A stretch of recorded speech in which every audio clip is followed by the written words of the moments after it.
Ricin एक ऐसा शब्द है जो दुनिया भर के सिक्योरिटी एजेंसीज के लिए डर का दूसरा नाम है। ये डेडली टॉक्सिन किसी लैब से नहीं बल्कि एक आम सी चीज कैस्टर सीड्स यानी अरंडी के बीज से मिलता है और अब ये फिर से हेडलाइंस बना रहा है। गुजरात एंटी टेररिज्म स्क्वाड ने एक बड़े टेरर प्लॉट का खुलासा किया।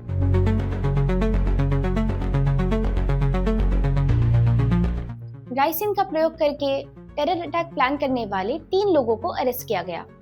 इनमें शामिल है डॉक्टर अहमद मोहिउद्दीन सैयद, हैदराबाद के 35 साल के doctor who has a degree in medicine from China, अजद सुलेमान शेख, एक 20 साल के टेलर शामली यूपी से, और मोहम्मद सोहेल मोहम्मद सलीम खान, 23 साल के स्टूडेंट लखीमपुर खेरी यूपी से। ये लोग क्राउडेड पब्लिक प्लेसेस का सर्वे कर रहे थे और कैस्टर सीड्स यानी अरंडी के बीज से राइसिन एक्सट्रैक्ट करने के तरीके पर एक्सपेरिमेंट कर रहे थे। जब एटीएस ने रेड किया तो उनके पास से फायर आर्म्स, कैस्टर ऑयल और डिजिटल एविडेंस मिला जिससे उनके रेडिकलाइजेशन और फॉरेन लिंक्स का अंदाजा लगता है। अब यहाँ सबसे इम्पोर्टेंट बात समझनी है, राइसिन कोई एक्सप्लोजिव मटेरियल नहीं है, ये एक साइलेंट वेपन है and that's what makes it extremely lethal. ये एक नेचुरल पॉइजन है जो कैस्टर बीन से निकलता है। अगर ये इनहेल किया, खाया या इंजेक्ट किया जाए तो कुछ दिनों में ऑर्गन फेलियर या मौत तक हो सकती है। अभी तक इसका कोई एंटीडोट नहीं है।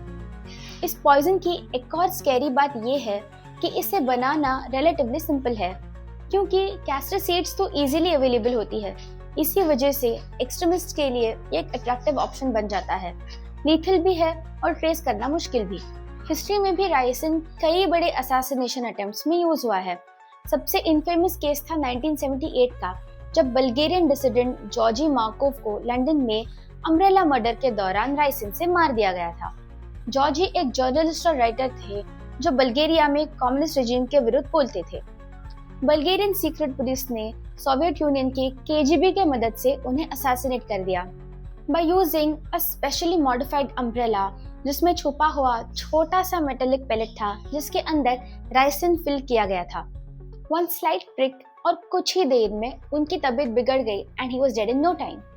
बाद में ricin US presidents Barack Obama और डोनाल्ड ट्रंप को भेजे गए लेटर्स में भी मिला। यूरोप में भी कई एक्सट्रीमिस्ट प्लॉट्स के दौरान राइसिन पकड़ा गया। थैंकफुली ज्यादातर केसेस फेल हो गए क्योंकि राइसिन को इफेक्टिवली वेपनाइज करना इजी नहीं है। लेकिन रेडिकल टेरर ऑर्गेनाइजेशंस का इंटेंशन ही काफी है ये समझने के लिए कि ये टॉक्सिक बायोकेमिकल टेरर का सिंबल बन चुका है। भारत के लिए गुजरात का ये केस एक अलार्मिंग साइन है।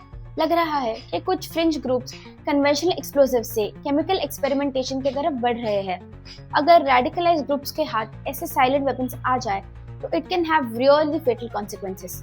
आज का टाइम टेररिज्म का बदलता रूप दिखाता है और ये गुजरात राइसिन प्लॉट एक रिमाइंडर है कि आइडियोलॉजी का बेसिस ही अगर रेडिकलाइजेशन हो और वायलेंस को एक गॉडली डीड की तरह देखा जा रहा है तो एक छोटी सी प्लांट सीड भी वेपन बन सकती है। इन्फॉर्म रहना और विजिलेंट रहना अब ऑप्शन नहीं, एसेंशियल है।